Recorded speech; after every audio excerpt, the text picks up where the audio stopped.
स्वागत है दोस्तों आपको मेरे चैनल पे और मेरे नए वीडियो पर। और आज मैं आपके लिए एक अच्छी सी कहानी लेकर आया हूँ। सालों पहले की बात है, काशी नगर में रामदास नाम का एक मोची रहता था। वह काफ़ी नेक दिल इंसान था, हर किसी की मदद के लिए हरदम तैयार। उसके पास कोई भी मदद मांगने के लिए आए तो उसे उदास होकर नहीं लौटना पड़ता था। एक दिन मोची रामदास रोज की तरह अपना मोची का सामान लेकर अपनी दुकान में बैठा हुआ था। उसके पास एक ब्राह्मण आया और अपना जूता सीलने के लिए दिया।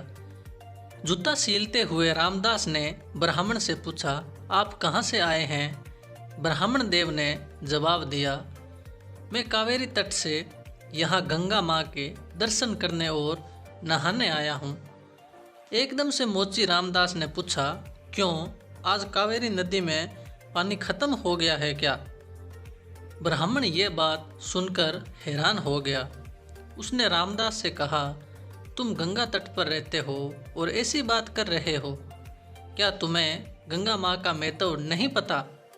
क्या तुम कभी वहाँ स्नान और दर्शन करने के लिए नहीं गए?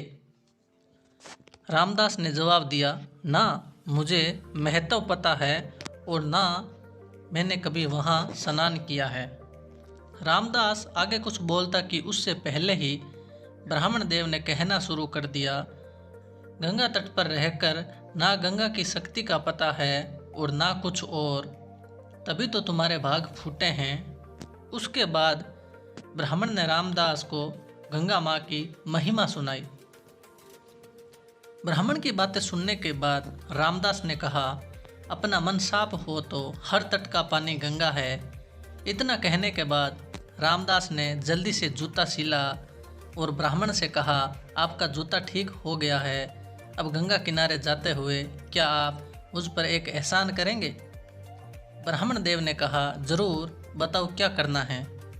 रामदास ने अपने जेब से एक साबुत सुपारी का टुकड़ा निकाला और कहा, आप जब गंगा में स्नान करेंगे तब यह साबुत सुपारी अर्पण कर देना। ब्राह्मण देव ने रामदास के हाथ से वह सुपारी ली और गंगा के किनारे जाने लगे। वहाँ स्नान करने के लिए ब्राह्मण देव ने हाथ में सुपारी लेकर गंगा माँ को पुकारते हुए कहा, माँ, यह रामदास ने आपके लिए भेजा है, इसे स्वीकार कीजिए। इतना कहकर ब्राह्मण देव ने उस साबुत सुपारी को गंगा में बहा दिया। थोड़ी ही देर में गंगा में एक हाथ बहते हुए आया और ब्राह्मण के पास रुक गया।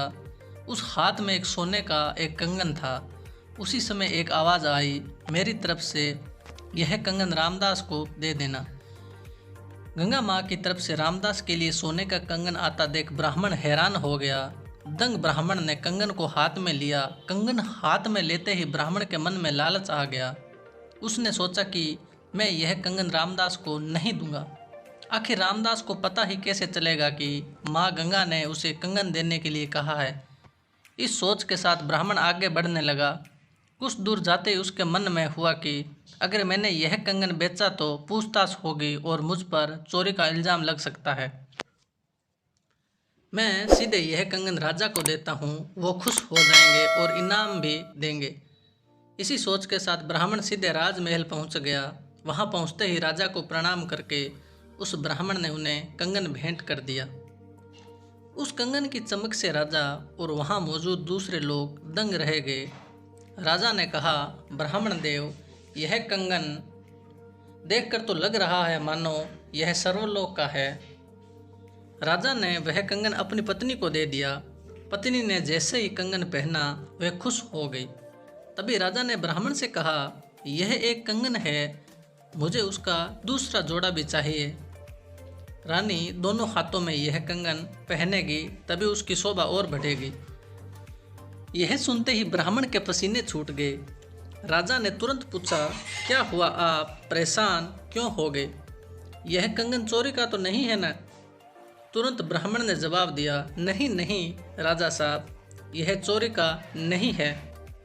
तब राजा बोले, ठीक है, आप आज शाम तक दूसरा कंगन लाकर मुझे दे दो, तभी मैं मानूंगा कि यह चोरी का नहीं है।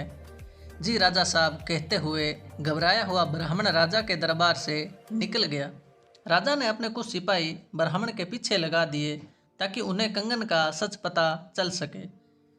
राजमहल से निकलकर ब्राह्मण सीधा रामदास के पास गया। उसने गंगा माँ के लिए दिए गए कंगन उसके मन में लालच और राजा की फरमाइश सबके बारे में रामदास को बता दिया। उसके बाद रामदास से पूछने लगा कि दूसरा कंगन कैसे हासिल होगा। रामदास ने ब्राह्मण की सारी बातें सुनने के बाद अपनी दोनों आंखें बंद कर ली। उसके बाद रामदास ने हाथ जोड़कर गंगा माँ से ब्राह्मण को बचाने की विनती की। 1 मिनट के बाद रामदास ने अपने सामने रखी एक बाल्टी में हाथ डाला और उससे वैसा ही कंगन निकाल लिया। ब्राह्मण यह देखकर हैरान हो गया। उसका पीछा कर रहे राजा के सिपाही भी यह चमत्कार देखकर दंग हो गए। यह सब देखकर वो सीधे राजा के पास पहुंच गए और उन्हें सारी बातें बता दी। इधर ब्राह्मण भी रामदास को धन्यवाद कहकर कंगन लेकर राजमहल निकल गया। वहां पहुंचते ही ब्राह्मण ने राजा को कंगन दे दिया।